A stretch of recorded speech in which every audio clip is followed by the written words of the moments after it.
Jim Jefferies Show podcast. I'm Jim Jefferies. If you haven't already, please subscribe and rate the show in a good way. If you rate it in a bad way, that won't be helpful to me or my failing career. My management make me do this every week, and when I say every week, they made me do it both weeks because this is week 2. But this weekend, I'll be at the Borgata in Atlantic City. I'll be there with Forrest Shaw. Say hello, Forrest. Hi, this is Forrest. Forrest will be opening up for me. That means that he will be the person talking whilst you're taking your seats. October 13th. It's better than the asshole joke you did last week. I thought you were going to go there again. Last week I did a joke about Forrest will be opening for me in the way that he will be laying down and parting his arsehole because I find it comforting. But that's not actually what Forrest does. He does less than that. Right, October 13th in Baltimore at the Hippodrome, and October 14th in Durham, North Carolina at the Durham Performing Arts Center. We're here with Forrest Shaw, who co-hosts the Jim Jefferies Show podcast. Forrest, say hello. Hi, it's me with a gaping asshole again. I'm here this week again. And let's introduce our guests on the podcast. It's 2 writers from the Jim Jefferies Show, Kevin Avery and Lucas Kavner. Say hello. Hey, great to be here. I like to say Kevin Avery, Emmy Award winning. Oh, my. Because he won an Emmy last week with John Oliver. And I hope, cherish that. like, I don't know if another one's coming your way for a very long time. Polish that, look at it, be happy that it exists. Where have you put it? Well, right now, I just moved into a new place, so it's there's in the TV stand, like obnoxiously underneath my television. I'm going to move them to my office. He brought it into the office, though, and he wouldn't show Okay, it. I need to... I didn't bring it to the office. I was staying at a hotel that weekend, and I came straight to work. You stayed at a hotel in LA for the Emmys just because you got the free room? Well, how much in the suburbs do you fucking live? I live in Silver Lake. They put us up every year. The HBO puts all the folks up at the... Every year. He's rubbing it in. No, I'm just saying, they put you up at the Four Seasons. And so it's fun to hang out with all the Game of Thrones people and all the... We have Comedy Central executives in the room. What hotel do we get to stay at when we get nominated for an Emmy? Like, I know it's been a long time since anyone on your channel has been nominated for an Emmy, but what if that was to happen, where would you put us up? Best Western? They're just looking at us like they're just looking at it like that question is never aroused in a fucking aroused in a fucking meeting. Anyway, so you got 2 Emmys now. It must be good. Do you ever animate them, like make them do still motion things where they're fighting with each other? I should do that. That'd be a little fun. Stop motion. I don't have that type of that skill level with the camera. I don't think. I feel like you gotta. You've got plenty of spare time. Let's be honest, with this show, we work about 3 hours a day. We might be nominated for a Cable Ace Award. Do they still have those? Really? Is that a thing? Did I we used to don't have know. Cable Ace Awards? No, there's something that we're WGAs. That's No, That's not the Cable A's, but I think we're submitting for that right now. You're wrong there. That's the Good A's. Ah, it's an Australian award. We're It's a only cinch for presented those. to Australians. And we have Lucas here. And Lucas, you're a new dad. That's right. I have a baby, not an Emmy. How's that working out for you? Enjoying being a father? Yeah, it's really nice. You know, I'm not sleeping at all, really. But Have that's you to be expected. have you connected with the child in any real way? Yeah, you know, I guess he started to smile now, which makes a difference. Because then before that, he's just sort of like a plant who like shits. Yeah, it's that weird thing that every other animal in the world just falls out of the womb and just starts running around. Yeah, and yet humans don't finish their full development until like 2 or 3 years later or something like that. We're just fucking sucking on our thumb. It's that weird moment with a kid, because I have a child, but I remember when he discovered his hands. Like, there's a weird moment with Hank when he was pulling on his hair and he was crying, but he didn't know why he was crying because someone was pulling on his hair and he was too dumb to figure out it was him. he just thought somebody was grabbing. Yeah, it's just like, why is someone grabbing at my hair? And it's like we're meant to be the most intelligent fucking species on the planet. I get these babies milestone emails like, your baby should be doing this by this week, and this week was like, he should hold things in his hands briefly. Yeah, but that's the whole thing. Those things go on for years, right? And you start having these emails that come to you as like, your baby should be able to do this. And then you look at your baby and it's not doing that. And you're like, fucking idiot. And then like the next day it's doing it. And you're like, oh, thank God. Yeah. I thought it was undeveloped. At my school, my kid, there's other parents that are like, oh, my child's reading, like they're all 4. And he goes, my child's reading at a 6-year-old's age. And I'm like, my child, I guess, reading at a nothing age because he's not reading.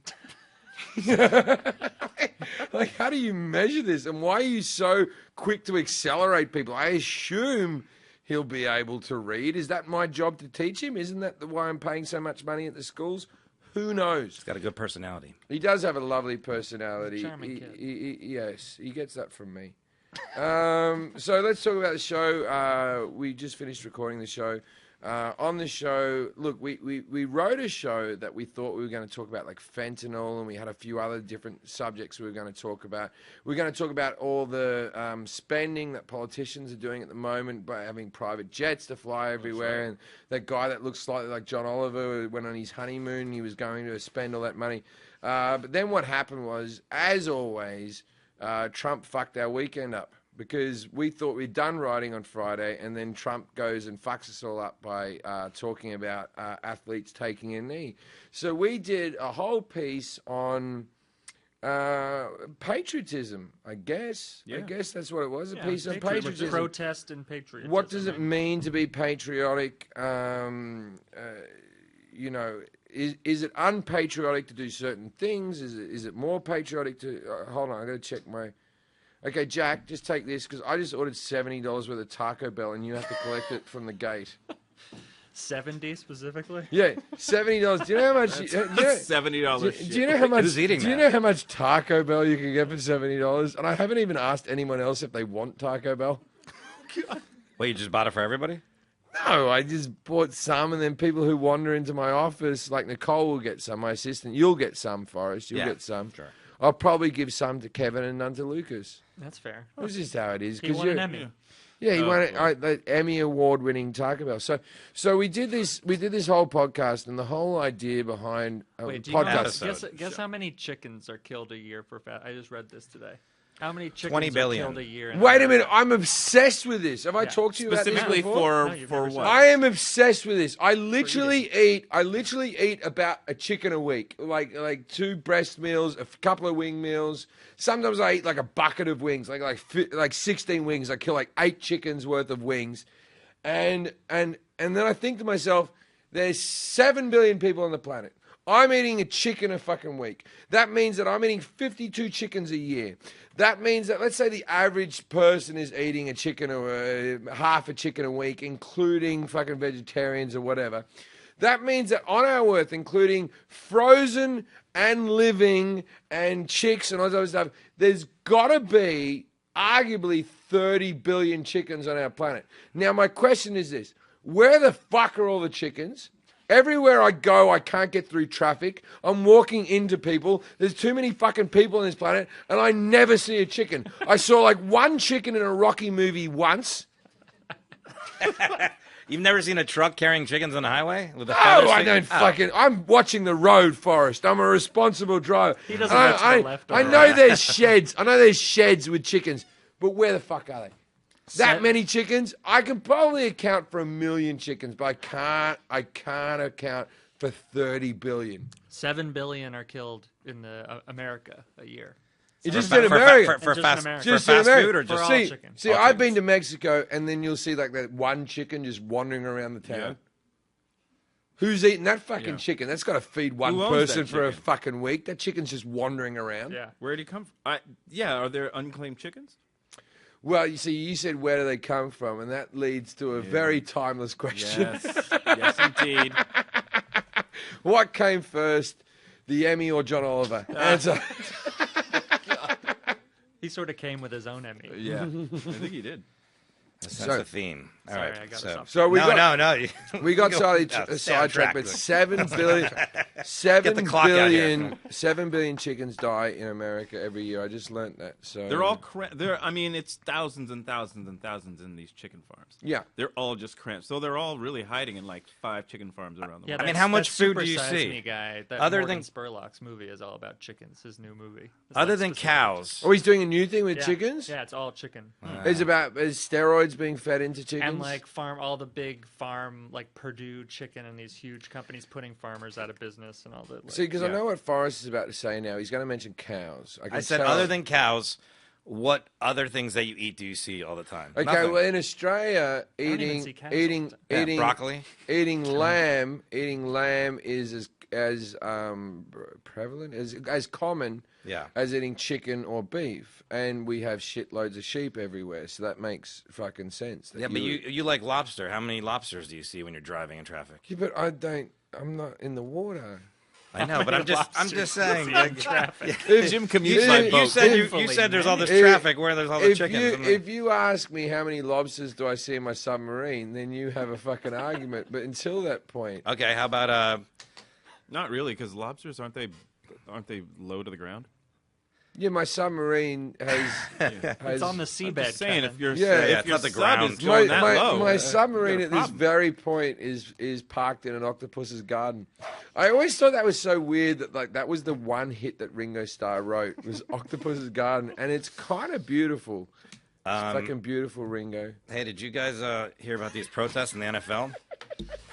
So That's what our show is about. So let's go back to the show. So we did some protests in the Yeah. NFL. It turns out that some people are taking a knee, and it started obviously with Colin Kaepernick. And Colin Kaepernick was taking a knee because he believed in there was racial injustice in America. It was about Black Lives Matter. And now I feel like the story, and we didn't really mention this because we only have a finite amount of time, but I feel like what's happened is the knees aren't about racial injustice. The knees now are about a big fuck you to Donald Trump. Yes. Yeah, I mean, even when he inspires hate, it just like it turns the entire conversation around to him. So now everything is just anti-him. But the dude has no shame. But that's the whole argument. So with Donald Trump now, of course, he has brought out more white supremacists. More people have shown hate in our world than before we had Donald Trump. But maybe, just maybe, he is exposing those people and starting a more united conversation. I know he's not doing this on purpose, but is there an argument for that? I mean, I would say the interesting thing is that those people hate Donald Trump more than they want to hire Colin Kaepernick, which is really weird because, like that. I mean, the whole conversation changed. They're still not hiring that guy, and I mean, just from a sporting aspect, their quarterbacks suck in the NFL right now. They get a job, and they're still. You would think that somebody this week. I thought for sure yesterday or the day before they were going to be like, and Kaepernick's hot, just as like the whole final. But Maybe yeah. he'll He play might be baseball. he may be. Oh God, he might be in talks with somebody we just don't know. I mean, It's weird. I mean, he's very Yeah. capable, and at this point, it's like you would see. Well, obviously, he could be a backup quarterback for any team. He took the San Francisco 49ers to the Super Bowl. He's obviously capable. But isn't there an argument that it would just be wise for a football team owner just to buy the guy just for the jersey sales? Yeah, because it's the top selling jersey in the NFL, right? I thought it was the top selling 49ers jersey. yeah, I think it was Yeah, 49ers but jersey. if- Not in isn't the it? NFL. But if like the Jacksonville Jaguars or whatever bought him right now, it would go through the yeah. fucking roof, man. Yeah, the Jaguars don't Well, have a backup quarterback job for Colin Kaepernick. He could start for the Jets. He could start for a lot of teams too. There's a lot. 49ers. You could. But what about the Sharks? The sh- So often on podcasts, people don't work in a West Side Story reference. Oh, I thought you were talking. I thought that was Any Given Sunday. That was the name of the football team in the Any Given Sunday movie. It was Sharks? it was like the Miami Sharks. Oh, I forgot about. Yeah. Which I don't know if you remember that movie. fighting for you. Every game was played in the my Any dark Given in that movie for some reason. They just had like car headlights. This is the illuminating weird thing thing. about Forrest, and there's many, but one of the things that Oh, really boy. bothers me about Forrest is Bothers you? he's from Florida, and you know this because his inheritance was flooded recently. But the thing about Forrest is he's Florida all the way. He's white trash, anything you want, right? That's all Florida. White trash? He's a marine biologist. He specialized in manatees just because he wanted to specialize in things that look like him. And the thing about Forrest is he follows the Denver Broncos. Yeah, that's the. Why don't you follow the Miami? It's not an interesting story. It was just the first game I ever saw was the Denver Broncos live in Denver. Yeah, but you can't go to the games. Why would you do that? I was little. It's like with ducks; they imprint on the first things they see, and then that's their parents. That's who you like. Wait a minute. Are you comparing you to a duck, or you're saying that? Well, it's better than being compared to a manatee. I feel like you just went down this whole spiral of like you should just be happy that the word man is in that title. I would rather be compared to a manatee than a duck. I think manatee sounds cooler, right? Not really. They're Manatees, a fucking grotesque animal, the manatee. I don't know if they're grotesque. I had never seen a manatee, and then in the early days of me being in America, Forrest was opening for me, and he's like, "Let me show you some manatees," and it's just these fucking we went and saw manatees, wannabe whales rolling around. Oh, I'm thinking of the manta. They look like beanbag chairs. Manta rays are great. That's a cool looking animal. Manta rays, stingrays. Yeah. Anything that can kill Steve Irwin, I'm all for. That's the thing is, I've swum with stingrays and I've never felt in danger. And then Steve Irwin, he wrestles like crocodiles and sharks and shit. Yeah. And then like there's been 2 recorded cases of stingrays actually killing people. And it's Steve Irwin. Now the thing with Steve Irwin is they have footage of him being killed by the stingray. But they say they will never release it because it's disrespectful, blah, blah, blah. They'll never release it for one reason and one reason alone. Because he wasn't gently patting the fucking stingray. He was fucking with it and going, "Look at this fucking stinger! This stinger!" And then grabbing it by the tail and the thing kicked back and fucking shot through his heart. I'm not saying that Steve Irwin deserves to die, but I understand why he did. But I got to ask you this because being Australian, you guys have the box jellyfish. Yeah. That is the scariest shit I've ever heard of. Oh, you Americans are such pussies. We also have big fucking spiders and snakes and shit like that. Yeah. I tell you a the story. box jellyfish is. Tell them what the box jellyfish is. It's a big jellyfish. Yeah, it's a jellyfish that it's very deadly and it's got a neurotoxin. It'll kill you almost like immediately. If you don't. So. If you just die from the poison. I mean, you die if you touch it. It's extremely painful. It's shaped like a box, and everyone knows that one of the most annoying thing in life is moving, and that involves box. And it's just it's so fucking upsetting. All your shit's in it. It just reminds you of all the times you moved. All your baggage comes out. And then eventually you kill yourself. We also have a snake called the brown snake, which is one of the ugliest of all the snakes. And I have a story. It's more sort of it's indigenous to Sydney for the most part. Same with funnel web spiders. When I was a kid, we had a cat, and that's my whole story. No. When I was a kid, we had a cat, and I woke up. I used to keep my bedroom window open so the cat could get in and out of the house. And we had this cat that brought in a brown snake and just dropped it on the end of my bed. The most poisonous snake in the world. And I just sat there, and the fear that rushed through me seeing this snake, and the cat was like, "Look at what I've fucking done. Are you impressed?" Jesus. Oh, yeah, it's alive. Like the snake's hissing at the cat, and the cat's like, "Fucking nailed it." Right? And so I want to scream, but I can't scream because I'm just like, ah, ah, ah. And eventually I sort of get, "Dad!" And then my dad comes in like, "What's the fucking problem?" Blah, blah, blah. And he comes in, he sees the brown snake, and he's like, "Oh, fucking hell, just stay under the cover." My dad goes out and gets a shovel and just smacks the snake over her head a bit. Then he scoops it up and he goes, "Go back to bed." And I went back to sleep. Then in the morning, I wake up and I see my brothers. And I'm like, "Oh, there was a snake on the end of my bed." And then Dad came in with a shovel and he fucking smacked the cunt, right? I didn't say cunt because I was about 8.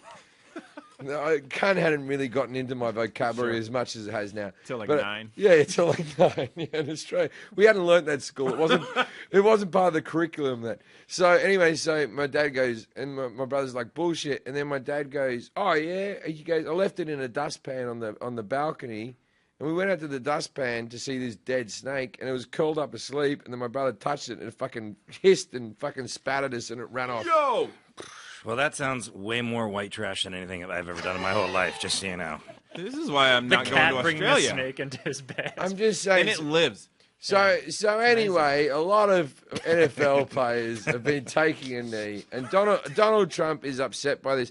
Now, there's all these problems going on. That we got mass hurricanes. The people of Puerto Rico are fucking underwater. It's probably more horrific what's happened there than what's happened in Florida, because the people of Puerto Rico we care about. They did a poll though. They did a poll where half of Americans didn't know Puerto Rico was part of America. Yeah. Half. And so at the moment, it's Seems always low to me. We're actually thinking about it now. I have a theory on Trump. I believe that when he wants to divert something that's big, he sort of says something that's trivial, so we all get outraged. You think it's on purpose, feel though? like- Everyone says yeah. that, and I just think he just blabs about shit, and we talk about it because it's interesting because he's crazy. Yeah, I'm on the fence. I don't know if he's an evil genius. I'm not sure, but it seems Yeah, coincidental I don't think he's that smart.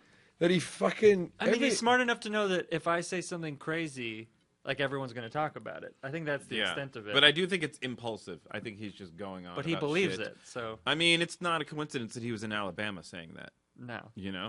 Well, that's the whole thing. I always think there's a great Twilight Zone episode that's waiting to happen if they bring back the Twilight Zone, which I think they should. There's a great Twilight Zone, like if Hillary won.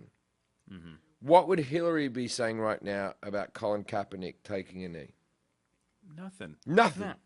Exactly nothing. We Not a wouldn't damn even be thing. talking about it. This guy stirs up shit that doesn't even need to. Even if we had Jeb or Marco Rubio or whatever, we wouldn't be hearing about Kaepernick taking a knee. Like the fact is that, this could blow out of all proportion, that in 50 years' time, where we have statues of people, of Confederate soldiers, we may have a statue of Kaepernick taking a fucking knee. Yeah. I mean, it Outside depends on the how Miami Sharks football stadium. I mean, that's the thing, though, is like he said in interviews like he sort of like wants to start a culture war. Like Trump is interested in shoring up because if his base loves. That's basically when what Charles Manson wanted to do. Yeah, but his base loves this shit. Like they love him talking about this as much as possible. But that's I like that he tells it like it is. You like that? Yeah, that's that whole mentality that he just says he says what we're all thinking. I'm from Dallas, and it was amazing watching social media people like Dallas football fans on Monday night because the Dallas Cowboys all kneeled. Well, they all booed Before in the Dallas. anthem. Well, Did they they did a boo? weird. The Cowboys Yeah. did a weird thing where they all kneeled And then before they the anthem, and before- then they stood. yeah. And then Cowboys fans were like, they were kneeling for the cross and then standing up for the anthem, so they actually didn't kneel. They were like, nah. Yeah, But the thing about Trump, this was I don't remember what episode, but it was the one where we were talking about the Democrats and branding and stuff. Is that we were joking about it, but he really is good. Whether he does it on purpose or it's just he falls into it, he's really good at distilling it down to the 3 or 4 words, and then his whole base is just like, yeah. 'cause he is it's good. amazing at getting attention. Yeah. He is amazing at getting attention. It's like, okay, so you're from Texas. Yeah. You must have a lot of relatives and friends that don't like you because of your hippie fucking show. I mean, I that feel you- like I found all of the weird liberal kids in this fucking school. Like that's the thing, is like everybody just knows. But yeah, there's tons of people. I mean, like, there's a girl who like was just always the one at parties. Just she was like the crazy party girl in high school, just like insane, drunk all the time. And now she started working for the Blaze, Glenn Beck's like right wing organization. I'll tell It was you. just like, jeez. I'll tell you my favorite Texas story. Was it Dallas or Houston this happened in? It was first? Dallas. It was in Dallas. So I had to cancel a gig in Dallas, and then I had to what is the word? Rebook it? Rebook Yeah. the gig for a different date. And so what happened was we had to cancel the gig because there was a person who was openly making death threats against me, saying they were going to shoot the theater up because of my gun control routine. And so I didn't want to tell the people why this had happened, but I said, I'm canceling the show for personal reasons. I'll come back. And then, so these threats still kept coming. I went to the police, and the police were like, oh, well, freedom of speech. I'm like, really? God. That sounds like a threat.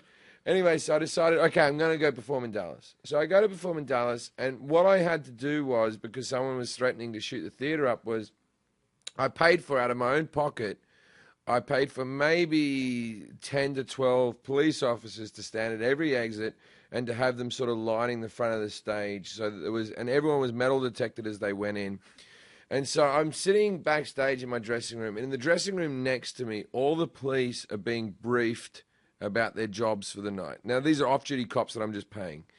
And the sergeant goes, okay, we're going to need like police officers, cops at each door. We're going to need like 4 cops along the edge of the stage. And then one of them went, hey, Sergeant. He goes, what are we even doing here? And then he goes, well, this particular comedian has been getting death threats. And then another one went, why is he getting death threats? And the guy goes, well, he does a routine on gun control. And then another one said, maybe he should learn to shut his fucking mouth. Right? And these are the people I paid to protect me. And I was sitting there just in the next room going, oh, my God. Jesus. You know, a side note of that is when you had to cancel that show, do you remember I did the Facebook post? Do you remember that? Yeah. Because Jim, everybody knows this. I'm not good with the grammar.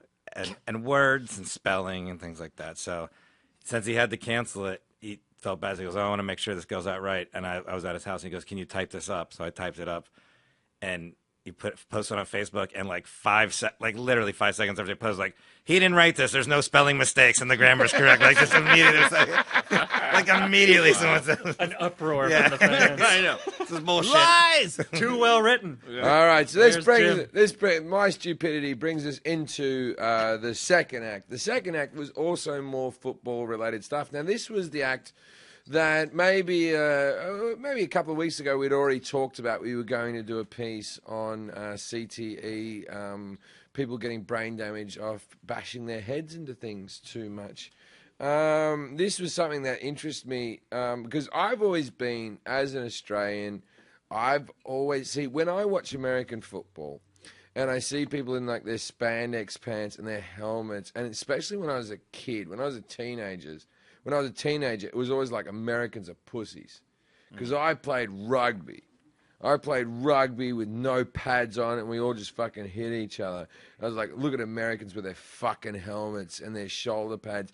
But now I have since learned that makes it way more dangerous because people hit each other harder with their heads. Yeah. In rugby, you wouldn't hit head on head because you would do a thing called dying. Right? Yep. But what you've done is put these little stop gaps in the way of dying. And, so we did a piece on all these footballers, and it's not just a rumor, and it's not. It's like the NFL are covering this up in the same way that the tobacco industry covered up lung cancer for a very long time. So that was the next piece that we did. CTE, concussions. Yeah. Chronic traumatic encephalopathy. You can say it. Can you say it? Encephalopathy. So that's one of the great things about the show is what we do is I can't say big words, right? So instead of what we do is simple names. Yeah, simple names. What we do is we act like I'm meant to not correctly say the word, and then we make a joke afterwards. But those jokes have to be written because I'm what my grandparents would call simple. It's taking a lot of pressure off you. It's good. But it is funny every time. I still laugh about Scott Ducey from last week. Scott Ducey, what was his real name? Steve Ducey? Ducey. Oh, I was way off. Scott Ducey's better. And that was the thing is, I didn't know I thought I said Steve Ducey. I didn't know I said Scott Ducey. You didn't know you were saying that? No, I didn't know I didn't know at all. All that happens is Scott, the producer of the show, Scott comes over in between takes, and he comes up to me and goes, "That was great." And I'm like, "All right, good, Scott Ducey." Yeah, well, he knows now. So what we did was we did a whole lot of thing about the brain trauma. It was something that I was very interested in. I didn't write a lot of this piece. Oh, I want to mention something about the last act that we didn't do. Now, Lucas, this is very near and We're dear off to your concussions? heart. No, this Okay. isn't the first piece. We're just going back. Oh, okay. What happened was there was this whole thing about Steph Curry not being invited to the White House, or being invited to the White House and rescinding and saying he wouldn't go. And we've been trying for about 5 fucking episodes to work in a Scarlett Johansson joke. Oh, yeah. Yeah. And it just hasn't happened. And so our original joke was, hey, Scarlett Johansson, if you're listening, coming to my house is a real honor, and you've been playing too hard to get for too long, so I'm taking back the offer. And then I was like, I can never be mad at you. You're welcome whenever you want, Scarlett. And then it turned out that another show did a similar joke. Now, this wouldn't be a problem, but we have tried to work in a me trying to fuck Scarlett Johansson joke. Since the pilot. Yeah. That's Since the the first pilot. episode. Yeah, yeah. Since It the was the pilot. 4th time, right? I mean, Maybe the 5th. This Scarlett Johansson jokes have been edited out. So for the tens of people who listen to this podcast, if you see us ever get a Scarlett Johansson joke actually into the show, know that the writers are just jumping up and down backstage while that's happening, because we've tried our hardest. Blood, sweat, It's and funny tears. because I thought when I saw that in the script, I was like, oh, didn't we already do that? And I was like, oh, No, yeah, we you- tried to. I forgot they've been cut. You think we've done it? We had another joke in this. Okay, in this next act, back to the brain damage, where we go. Donald Trump's going to want as many brain damaged people as possible if he's going to get re-elected in 2020. Actually, I just read that better than I did on the show, and that was also a joke from the pilot that didn't make it in, where we were Yeah, what going was to the talk about. context of that? Children. He's going We to wanted brain children. damaged children. Yeah, Yeah. brain damaged children or something, but we eventually worked it in. We shelved it and we got it back. But they were only the really jokes that we didn't really get through this week. Was Scarlett Johansson? Was it another joke? No, you know which other one you've been trying to get on is the wheels in the suitcase too. That got on this The- week. the- wait a minute. Why we're recording this podcast right now, we have the other people in another room editing the show. That's true. And so it may not get through, but I get outraged by the fact that my father used to carry suitcases and there wasn't wheels on the suitcase. Like, that really bothers me. I feel the same way about stamps.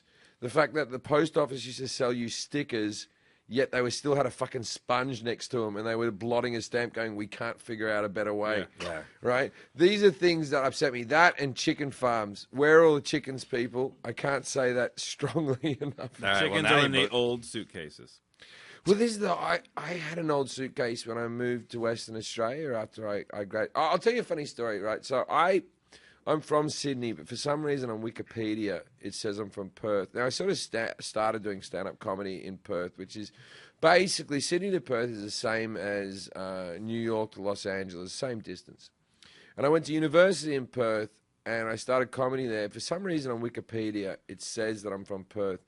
Anyway, between episode 10 and episode 11, they redid my office and they redecorated and they put some new furniture and stuff in there. They really did, man. That They- was a nice new office. It's beautiful. My office is beautiful. And but what happened was there's a lot of Perth memorabilia. Yeah. You pointed that out to me when we were all looking at it, and you're like, I'm not from Perth. I'm not What from the fuck Perth. is going on? There's a WAP. There's the a official WAP. flower of Perth. Yeah, there's a map of Western Australia. There's a clock that will constantly tell me what time it is in Perth. And the interior designers that did that, I didn't have the heart to tell them that they were in the wrong, but thank you. And the people of Perth, I love you in a way. Yeah, but you're not. You didn't bring up the important thing, which I think is the toilet foot pedal, which I actually think is kind And of toilet, okay, so for people who are Why doesn't that listening, exist? why isn't there foot pedals on toilets? You should be able to, especially on, not at home, but when you're on a plane, there should be a pedal, because sometimes they even have pedals for the flush. On a plane, they Yeah, sometimes yeah, have yeah. flush pedals. Yeah, I've seen that. They have flush pedals. But why isn't there a boats. pedal On that you boats. press down where the toilet seat lifts up? See, this is the thing is I don't want to put the seat up because it's covered in piss, right? Yeah. So I piss through it, causing more piss to be on the fucking seat. And then women are angry at me. And then if I do have the will to put it up, I don't want to put it back down because I don't want to touch it twice. There should be a pedal on toilets so where you hit it, the seat goes up, you have a piss, it has a lovely soft release back down. Women would be happy, they're never touching anything, I'm never touching anything. It's a win-win. But for some reason, society wants to fuck me on a daily basis. Yeah, I don't understand why you go to wash your hands. There will be a soap dispenser that is touchless, and you don't have to touch it. And then the faucet itself, you have to raise that up and like there are all these little things that Yeah. people are not Yeah, but they have the no-touch faucets. Yeah, but they don't have any of the. They have the wave pedals. flush. I love the wave flush where Yeah, but there's get it just like a together. fucking No, Consistency is all I'm asking. seat is the most important bit Yeah. of the thing. We're all kicking up a seat with our fucking feet. I don't want to touch anything in a public restroom. Well, what about this? They just recently came out with flushless urinals. Like, wasn't Well, gravity doing no, that but all along? before I never that- understand that. Like, just pee Before in the that, hole. And it was waterless. yeah, but There used to be water in just- urinals, and then just they pee. invented that pad that had all the spikes coming out of it That's that good. seemed I to like that. absorb the piss. yeah, I like the Who- spike pad. Whoever invented the spiky pad in the bottom of urinals, you earned your $1 billion. Yeah. Congratulations, sir or madam. You did a wonderful job. I'm going to assume it's a man. I'm going to assume it's a man because only a man could see that problem. There's no woman who's urinating in a regular toilet that went, I wonder if the men are having problems with urinals. So it might sound sexist of me, but I'm going to assume it's a man that invented the piss plastic trays. And well done, sir. You deserve an Emmy. Except didn't a man invent the tampon too? So Did he? I think so. Yeah, he did. Roy Yeah, tampon? but but he just wanted to stick it up women. Yeah, wow. Yeah, Roy Tampon wasn't was for just looking for something to stick up with. How long have I feel like that's something a woman would have come up with and a man took credit for. I feel like it's a thing that a woman would have complained about for a long time, and then a man would have been like, here's this. Now shut up. But maybe not. That was misogynistic. My girlfriend's in the corner laughing right now because she knows how factual our relationship is. Now, Yeah, his name was Earl Hawes. It wasn't Roy Tampon? It was not Roy Tampon. because that's the whole thing, because we say we're taking a crap because the guy who invented the toilet was named Crapper or something, right? And that's why we have the term taking a crap. Oh, really? Yeah, the guy who invented the toilet had the name Crap as his name. Sandwich. Why are we doing a piece on that? That should be Act 1 and I just And I like just learned that. like episode 100 when we're really running out of ideas. It's like when you watch John Oliver and he's just like, now I'm going to talk about property lines. And you're like, fucking hell. Does Kevin really deserve an Emmy for this? So we talked about that. We talked about the brain damage thing. I don't want to labor on that too much. If you are an ex-NFL player and you have brain damage, sorry. After that, we interviewed a man called Andy Slavitt. Andy Slavitt. Andy Slavitt. Now, Andy Slavitt's a very interesting man that many of you may not have heard of. He is an expert on Medicare and Medicaid, and he wrote up Obamacare. He worked with Obama on creating that, and he's probably the most authoritative voice on healthcare in this country. Yeah. And I hadn't heard of him before. And to our credit on this show, he has only ever been on things like Charlie Rose and C-SPAN shows, and he was kind of nervous about being on a comedy show. But the guy, I got to tell you, was a fucking star, man. Yeah. He was charming and eloquent. was and funny. He got some jokes in, yeah. He was funny. Yeah. And Charlie Rose probably didn't talk about fisting. Yeah, well, that's another thing we got to talk about. I did a fisting joke. That in probably the won't show, make it on. but that won't make the edit. I did a thing about if you, like I said to the girls in the audience, all the men. I'm not sexist. I am, but that's not about this. I did a thing about women in the audience. If you were going, and people listening right now, if you're in your car, maybe you're sitting with your kids in the back of the car right now, and they can listen to this because they got to learn somehow. Eventually. If you're going to be fisted, ladies, if you have to be fisted, Donald Trump's the best guy, right? Because he's little tiny hands. Yeah. He's little tiny hands, and he'd Baby give that. claws. His little tiny hands, he'd fist you. And I said on the show, which will be edited out, all you'd be left with is a pile of regret and an orange ring around your vagina. Because of all the fake tan. No, Because probably his hand's not big enough to touch the outside. It would just Yeah. go straight in. Slip right in. I think with fisting, you got to worry about the forearms a lot, too. So that's the... I think with fisting, you got to worry about consent, is my problem. That's the bigger you issue. got to, yeah, the biggest issue is, okay, number one is you have to know the person, right? I'm old-fashioned like that. Number two is you have to ask them first. You don't just rush into a fisting. Don't go in there willy-nilly. Anyway, so You need a yes. So before you do. he was a great interview. Yeah. He did, though, because he got in a couple of jokes. He got some laughs. and then you took a turn down fisting lane, and you could see him squirming to get out of his chair. Like you could see the satisfaction on his face first. Like, yeah, nice, I got one in. Oh no, fisting! I did not. This is not what I thought. This was illegal. Yeah, Both you he saw and the. Evan McMullen, you could sort of see the moment halfway through there. Well, this is the Should I thing have done is, this?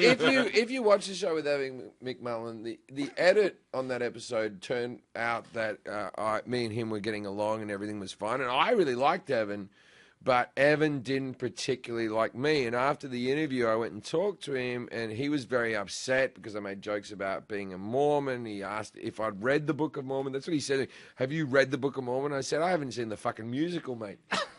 You know what I mean? So Evan was upset, but I think then Evan was happy with the edit where what's his fucking name? Andy Slavic today was on the show, and then afterwards he came and had a beer in my office, and he was just over the moon that he had that opportunity to be funny, which I enjoyed. Now the fourth act, something dear to my heart. The only time in my entire life I've actually pound the pavement and actually protested for something. I didn't hold up a sign, but actually, the only time I've ever marched in my entire life was when I was living in the UK and they were trying to pass gay marriage. It's something, for whatever reason, I'm very passionate about gay marriage. I just believe that equality for all. I believe that gays should be able to get married. It's heterosexual marriage that I have a real issue with, and that's something that we'll talk about some other time. But I believe gay people should get married, and it's always been a point of contention with me that Australia is the last place in the free world to not have gay marriage, because I always considered, to the Australians listening, that Sydney is maybe the gayest city on earth. Like, you can have your San Francisco's or what? No, Sydney, we're gay as fuck. There's not a person who lives in Sydney. What's Priscilla, Queen of the Desert? We have a gay district What's that district called? I forgot you. Oxford Street. We call it the Golden Mile, right? Yeah. Right. And so Australia is super gay friendly. We have a gay pride parade, which is watched by 250,000 people. Fucking line the street to watch this thing. We're a very gay-friendly society, and I always believed that, and it's always been very upsetting to me that we were the last place to have gay marriage. Now, part of the reason we didn't have gay marriage is because there was a Prime Minister called Tony Abbott, who incidentally, and we didn't mention this in the piece, Tony Abbott's sister is a lesbian who's engaged to be married. But she's not getting married because her fucking cunt of a husband, the ex-prime minister, said that there would be no... her brother. Her cunt of a brother is trying to block gay marriage. That's got to be awkward for them at Thanksgiving when they're all sitting around going, so I can't get married. You know what's even more awkward? That they're having Thanksgiving in Australia. I was just going to say that. They're going, why are we doing this? What's going on? Isn't it enough that I'm gay and I can't get married, but now you're making me celebrate Thanksgiving? Tony, you fucking prick. What the fuck is the Mayflower? So Tony... Why are you giving me this pilgrim hat, brother? Well, yeah, wear that, it's from the Mayflower. You got some problems. All you pilgrims get together. Anyway, we don't even enjoy turkey in Australia. So here's the deal. So Tony Abbott, who is the big voice of the no vote for gay marriage in Australia, he was headbutted by a guy called Astrolabe. Now, we had a joke in the thing is, that's like his name, but his DJ name is Funk Knuckle. Yeah, and he's a Hobart DJ. Yeah, he's a Hobart DJ in Tasmania. Now, if you don't know what Tasmania is a little tiny island at the bottom of Australia. It's famous because of the Tasmanian devil. And also, when you live in Australia, if you go up to a girl who's got a bit of bush on her, you go, can I see your map of Tasmania? Because it's the shape of the vaginal hair. But that's not what I would do. I'm just saying that's what others would say. Now, so this guy... The massacre is what it's This guy... Oh, also, there was the massacre that stopped Australians having guns. There was the Hobart Massacre where a guy... What's his fucking name called? Anyway, I should know this.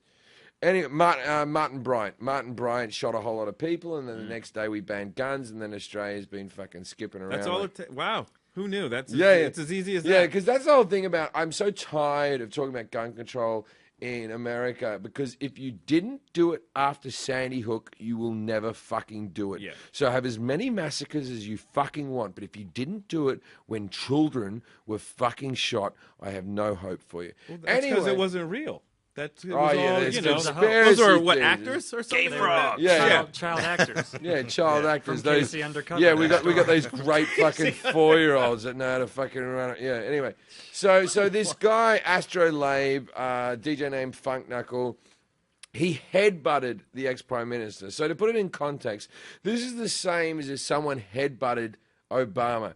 And you know what? It wasn't a big issue. We put this on as a news story in Australia in the same way that if you would have a news story of a surfing dog. Did he even get a fine? Did he get No, anything? he didn't get anything. He's going to court. He's got a court date, He right? got a thing called common assault. Common. That's the charge. Not even extreme assault or anything like that. He headbutted the Prime Minister, and the next day he was interviewed at the front of a pub, and we went, oh, yeah, fucking Astrolabe's fucking headbutted fucking some cunt. And the news almost rejoiced about it. The news was like, oh, yeah, fucking Tony Abbott's a bit of a cunt, isn't he? Fucking probably deserved a headbutt. And then they were checking Astrolabe. Is your head all right, Astro? Astro. So anyway, so Astro, even in his interviews in front of a pub, when he was asked if he would do it again, he said, I don't know, depends on my sobriety. We need to get him on the show. He'd be a good I guest. feel like we Correspondent. could get Astrolabe on the show, but Send him to a field piece. I feel like he's not allowed to get on planes anymore. Yeah, maybe. Like there still is a moment where Astro, you're not allowed to travel. You can't get a visa anyway. And he's like, and Astro's like, why the fuck not? It's because you headbutted the Prime Minister. Oh, well, that fucking sucked. Thanks. Oh yeah, I thought it did too. You know? He can DJ the rap party. Yeah, he's a DJ in Hobart. If you know anything about Tasmania, it's got a population of 1 million people on this little tiny island, and he's Astrolabe might be the most famous person there. Now we're going to wrap up the podcast now.